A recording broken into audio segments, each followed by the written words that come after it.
Hello Cancer, ito yung reading mo, July 11 to 17. Tingnan natin kung ano yung mga pwedeng maganap itong mga petsa na ito. Or kung kailan nyo man po mapanood itong reading na to, ito naman po ay timeless. Maraming salamat sa support ninyo kung dati na po kayo dito or bago. Don't forget to like, follow, subscribe para sa mga bago. Shoutout na lang sa ating mga YouTube channel members. Yan, ipa-flash ko na lang sa screen. Pati na rin yung ating mga FB page subscribers. Yan, ipa-flash ko na lang din sa screen. Maraming salamat din sa ating mga top fans, tsaka yung mga nag-a-avail ng personal readings, pati na rin yung mga star senders. Speaking of personal readings, pakitignan na lang yung details na nakalagay sa description nitong video or ipa-flash ko na lang din sa screen.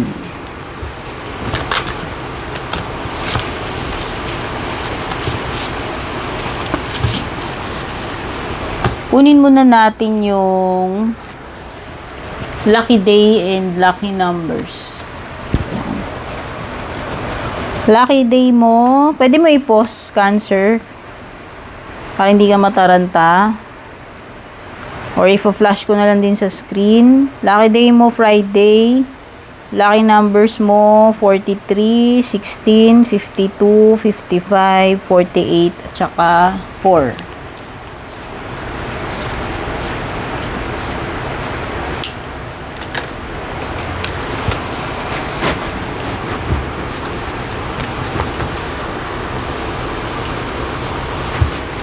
High Priestess. Uy. High Priestess. Harness Mystic Power. Tapos meron kang Animal Guardian. Trust your instincts. Okay. So, may kinalaman siya sa intuition mo. Itong dalawang cards na ito. Wow.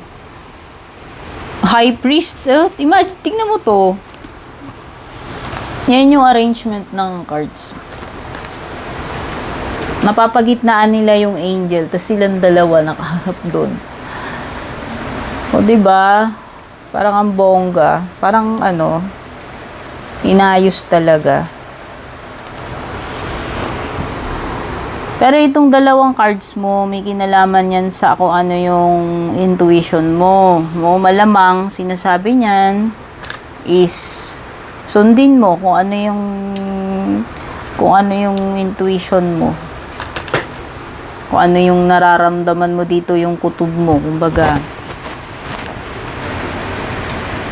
Okay, so sinasabi lang naman itong card mo, gamitin mo yung intuition mo o yung discernment mo para makapag-focus ka doon sa iyong goal and happiness. At saka sundan mo itong mga kutob-kutob mo. Kumbaga ito yung gawin mong basis. Kung meron kang about a matter, no? Kung meron ka mang napapansin yan or nafe-feel about the situation, magtiwala ka doon sa gut feelings mo. Okay, kasi itong dalawang card na to halos pareho lang naman. Kumbaga, ito. Sinasabi lang naman dito is intuition. Tapos itong isang card is instincts. Parang pareho lang. Kumbaga, i-trust mo kung ano tong yung nararamdaman mo. At mag-rely ka dito sa sa mga hunches na meron ka. No? Pagdating naman dito, so most likely, siguro, tama yung mga nararamdaman mo na yan. Kaya, limbawa, feeling mo, hindi yata okay, or hindi tama na gawin mo yan ngayon, or parang hindi mo feel yan. I-trust mo yung or parang merong something na pumipigil sa'yo, nag-aalangan ka. Yan. Pwedeng yun yung ano, pwedeng yun yung mga, yun yung intuition mo na nagsasabi sa'yo. Or, nakaka-feel ka ng, okay, parang, kailangan mo talaga siyang gawin kahit na sinasabi sa'yo, wag, no? Basta yung, mafe-feel mo naman sa sarili mo yung, kumbaga, yung kutob mo, yun ang pagbasihan mo. Yun na lang yung gamitin mo. Pagdating naman dito sa High Priest card mo, ito yung potential mo. Ito yung abilidad mo na baguhin yung situation mo. Kumbaga, importante na bigyan mo ng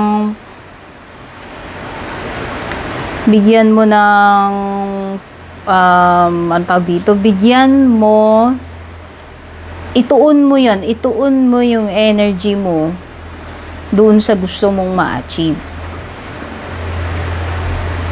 So, important na na nagpuput ka ng effort and energy dyan. So, kung talagang gusto mo yung goal na yan, no, regardless kung ano yung mga sabihin ng ibang tao sa'yo, no, limbawa, dinidiscourage ka nila. Pero kung nararamdaman mo sa sarili mo na ito talaga yung nararapat mong gawin, 'di ba? As long as ikaw, alam mo naman siguro kung ano yung makakabuti para sa iyo. So minsan ganun kailangan natin talaga mag-rely doon sa yun na nga yung intuition natin, yung discernment natin, yun yung gagamitin natin. Kasi minsan may mga tao na nagiging lang sila nag-i-impose sila ng opinions nila doon, pero minsan 'di ba, minsan parang mas lalo pa tayong nako-confuse. So may alam mo na, kumbaga i-trust mo yung instincts mo, yung intuition mo. May mga times talaga na ikaw talaga yung magde-decide. Yan. Ikaw talaga yung magde-decide na na hindi mo pwedeng i-rely sa ibang tao yung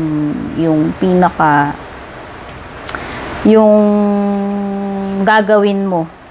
Halimbawa, meron kang importanteng decision. Alangan namang pwede kang manghingi ng mga point of views, pero 'di ba, bottom line, ikaw pa rin naman ang masusunod. kung yung mga advices na yan na binigay nila sa'yo or opinions nila sa'yo, no? Kumbaga, ikaw pa rin. Ikaw pa rin naman yung magde-decide. Ikaw pa rin naman yung gagawa niyan. So, mas maganda this time. Yun yung sinasabi ng cards mo na mag-rely ka na lang doon sa sarili mong discernment.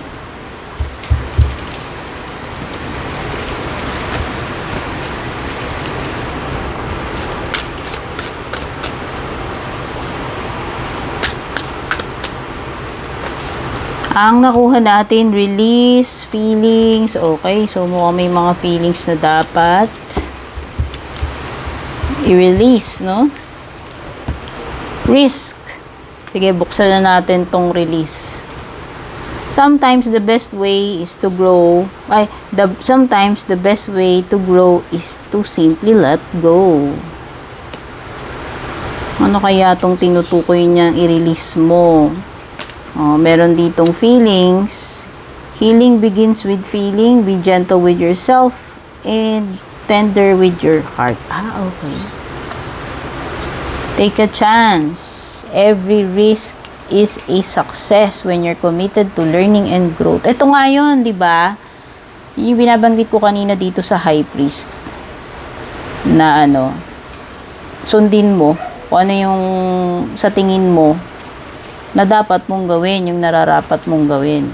I-put mo yung energy mo, yung focus mo dun. Regardless nga, di ba, sabi ko kung ano yung sasabihin nila sa'yo. Kasi ayan, pwedeng meron ditong bagay na siguro gustong-gusto mong gawin, pero kailangan mong mag-take ng risk. Di ba? Kailangan mo talagang subukan. Kasi baka may mga baka yung mga tao sa paligid mo hindi supportive tungkol dito sa bagay na to na gusto mong gawin. Okay? Kaya nga, sabi ko nga kanina, As long as nafe-feel mo na walang mali dyan or sa tingin mo yan yung makakabuti sa'yo or dapat mong gawin, then gawin mo. And yun na nga, may situations talaga na kailangan nating mag-take ng risk kasi hindi mo malalaman kung magiging successful yun unless sinubukan mo. Or pwede kang mauwi dun sa yung regret na isang araw sasabihin mo sa sarili mo kasi hindi mo tinry kaya tuloy may mga what if na maiiwan sa'yo. So yan na naman yung sinasuggest sa'yo ng card mo. So sa tingin ko this is yung mga dapat mong i-release, yung mga hindi na talaga nararapat na nag-i-stay dito sa'yo. Like pwedeng emotions to, ayan, may mga feelings dito. Parang kailangan mo ng healing sa ngayon. Acceptance muna kasi. So, may nangyari sa'yo na hindi maganda, o ano man yung pinagmumulan neto, ibig sabihin lang, unang step mo is to accept. And then let go. Ayan, bitiwan. Kasi 'di ba hindi unless natanggap mo na 'yon, hindi mo 'yun magagawang bitiwan. Kaya ako sinasabi, accept muna. Kasi kung in denial ka, hindi mo talaga bibitiwan 'yun. Hindi mo nga matanggap eh. 'Di ba? So, ang pinakauna, mahirap na process, pero acceptance, and then, release, and yung healing, it will follow once na nagawa mo na yung dalawang yun. Hindi siya madaling process, pero ang sabi naman kasi dito, no, maging gentle ka sa sarili mo. Kumbaga, baby steps, kung hindi mo kaya ng biglaan, as long as tinatry mong gawin. Diba? Yun na yun. Okay, kung meron kami mga dapat i-release dito is yan. Kung ano man itong baka past hurts, mga hinanakit or mga galit, kung ano man mga emosyon ito, no, na ito kasi yung nagwe-weigh down sa'yo. So, pwedeng nakikreate ito ng, actually, nakikreate ng torture yan. No. Diba, pag may mga kinikim-kim kang galit, sino ba yung nahihirapan? Di yung nagkikimkim. Kasi yung isa, wala naman siyang kinikim-kim, edi wala lang. The more na kinikip mo yan, the more na, natotorture ka. Tsaka hindi ka talaga gagaling once na kinikip mo kung ano man to. No? Pero nakikita ko mga or past hurts or emotions yan.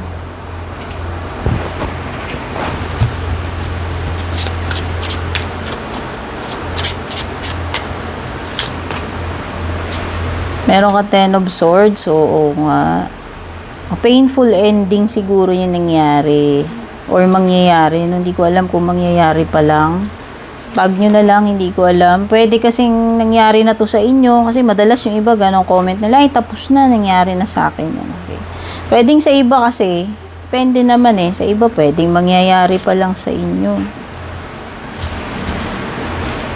Iba-iba naman ng mga energies. Hindi naman din kasi personal reading yan. Kaya, syempre, manage mo na lang yung mga expectations mo dito sa reading. Oo, this is an ending. You have 10 of Swords and Judgment card.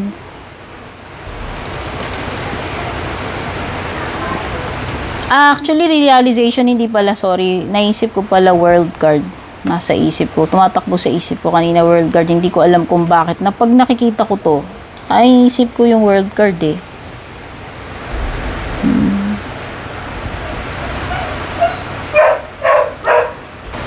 Baka kasi yung yung pain mo is nanggagaling dito sa breakup, no? Ba kung romantic man 'yan.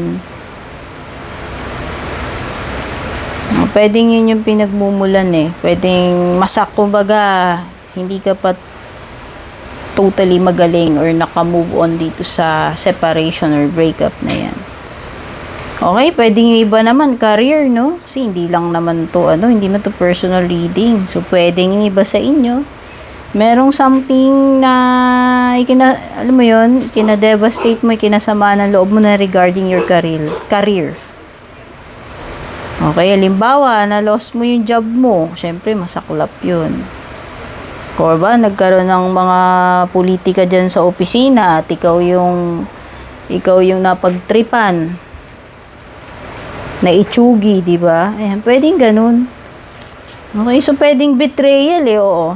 Actually, parang may energy. Betrayal to tong card na to. So, yun.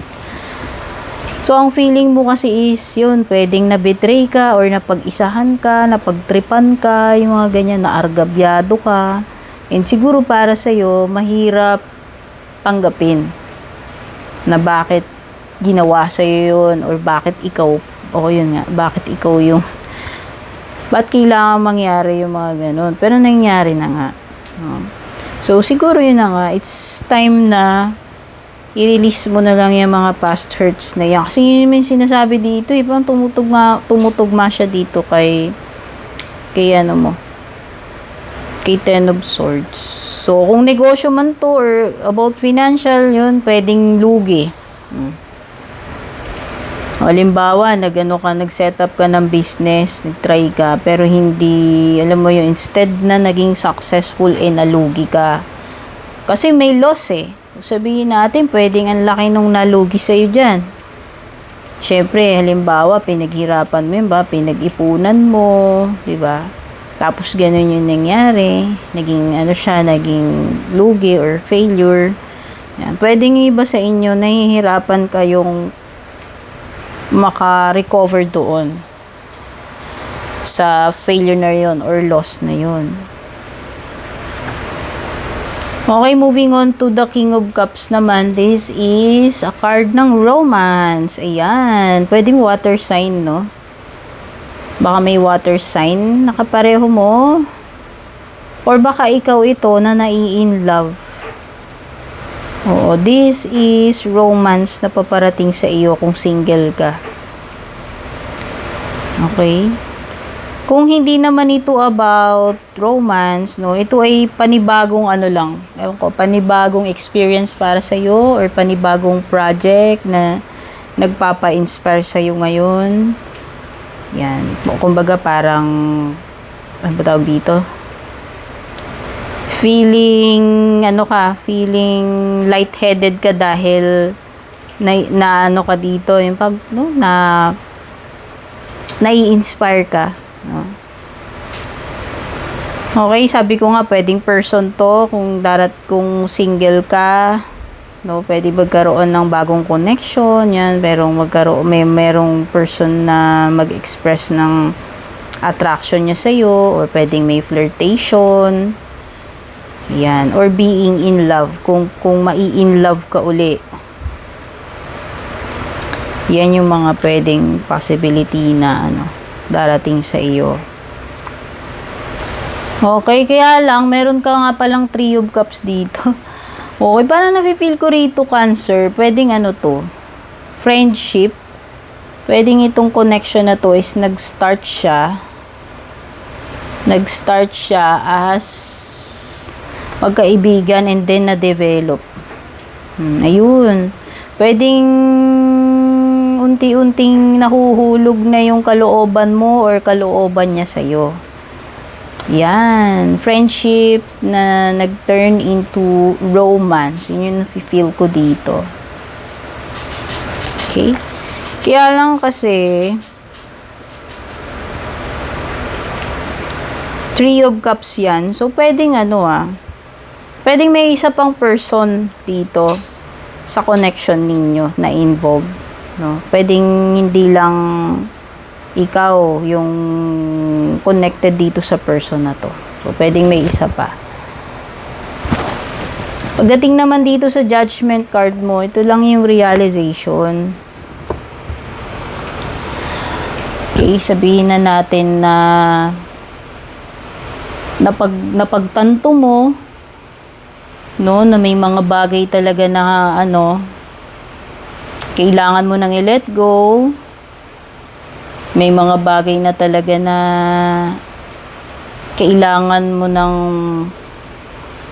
tanggapin din para makapag ano ka na, makapag-move on ka na sa world card, no? Kasi 'di ba yung world card, yun na yung ano, parang pinaka last sa fool's journey. So yan, siguro yun. Yun na lang yung parang yun na lang yung pinakakulang yung talagang yung fact na una ma-realize mo and then matanggap mo bago ka makapag-move on. Yun na lang talaga. Kasi pwede ngang, sabi ko nga diba kanina, parang may napipick up ako energy ng in denial. So this time may judgment card ka. Ito na yung clear indication na ano ka na. Ito na yung wake up call para sa'yo. Okay? Kumbaga na naliwanagan ka na, nagising ka na doon sa sa katotohanan na may mga bagay na kahit na anong gawin mo, hindi mo na maa-undo or hindi mo na siya maibabalik. Yun lang yung sinasabi nitong judgment card. And for you to be able na makapag-move on is yun nga, ma-accept mo muna dapat. And yun nga yung dala-dala ni judgment card para sa'yo. So, ang nakikita ko nga dito, pwedeng once na nagawa mo na yan, nandun ka na sa stage na makakapag-focus ka na sa panibago. Doon pa lang magsisimula yun. And yun nga, nakikita ko nga kasi dito parang merong something na nade-develop, no, na connection, na at first nagsimula siya sa lang, sa pagiging magkaibigan, and then eventually parang nahuhulog na yung kalooban ninyo sa isa't isa, na nauuwi na sa mas malalim na connection.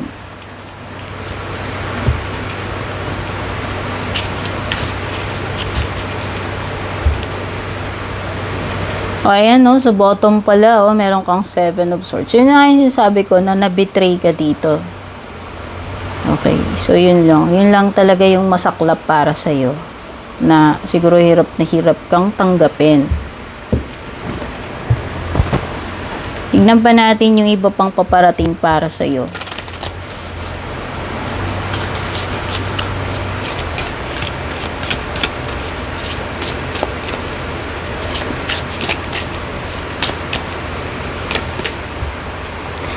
Self-love, meron kang 2255. O ayan, angel numbers. Pwede mo ring idagdag yan dun sa lucky numbers mo. Authenticity. At saka change. Self-love, ito ay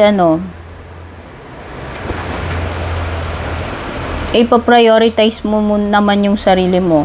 I-take care mo naman yung sarili mo, or ibigay mo naman kung ano yung deserve mo, no? So yan, kung capable kang magmahal ng iba, kung kaya mo nga ibigay yung lahat-lahat para dun sa tao na yon, syempre sarili mo ganun din, huwag mong kalimutan. Okay, this is being nice to yourself, taking care of your needs, no? Ayan, kailangan siguro mas naging ka na kasi, mas naging wise ka na after nitong betrayal na to, na sinasabi sa 10 of Swords. So, siguro mas ka na ngayon, wise ka na ngayon na pagdating sa, kumbaga, mas wise ka na magtitira ka para sa sarili mo. Hindi kagaya nung una, no, na ibinigay mo lahat and yung sarili mo naman yung nai-sacrifice mo, no. Meron ka ring card 427, yan, hindi ko kabisado yan. Tingnan natin yung card 427. Bago kasi ito Ito, angel number mo, 427. Okay. So, pwede kasing residue ng mga ng betrayal sa'yo. Kung, may deceptive energy ako nakita. Saan ba yun? Ayan, Diba sa bottom ng deck mo? Pwede kasing takot ka na rin basta-basta magtiwala, no? Kasi nga, nagkaroon ka na ng mga trust issues dahil sa mga na-encounter mo in the past. So, pwedeng ikaw ito na, hindi ka na ganun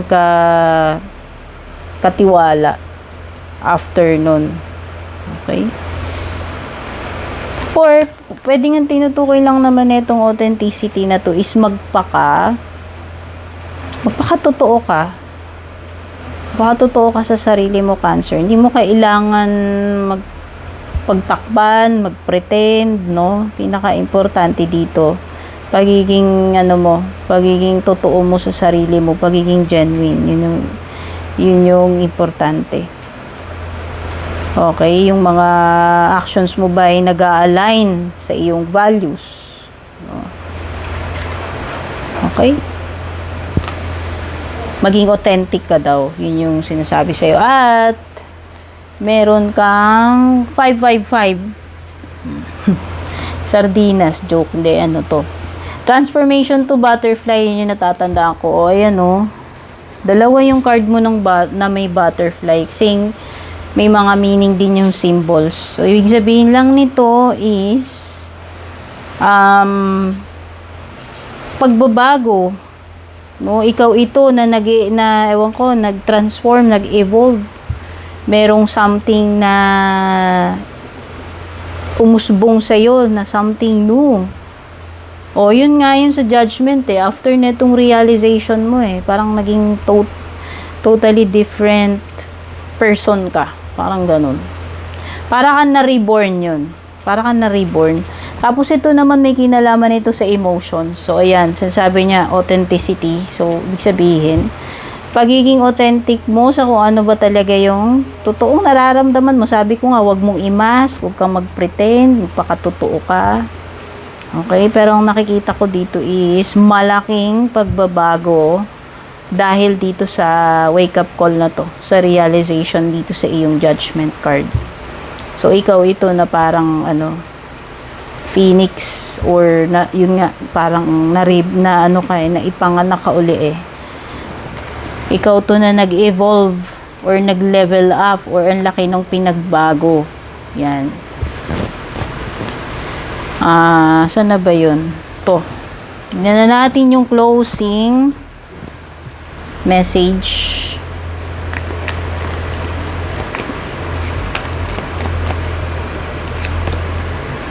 Ang nahugot natin ay deserve.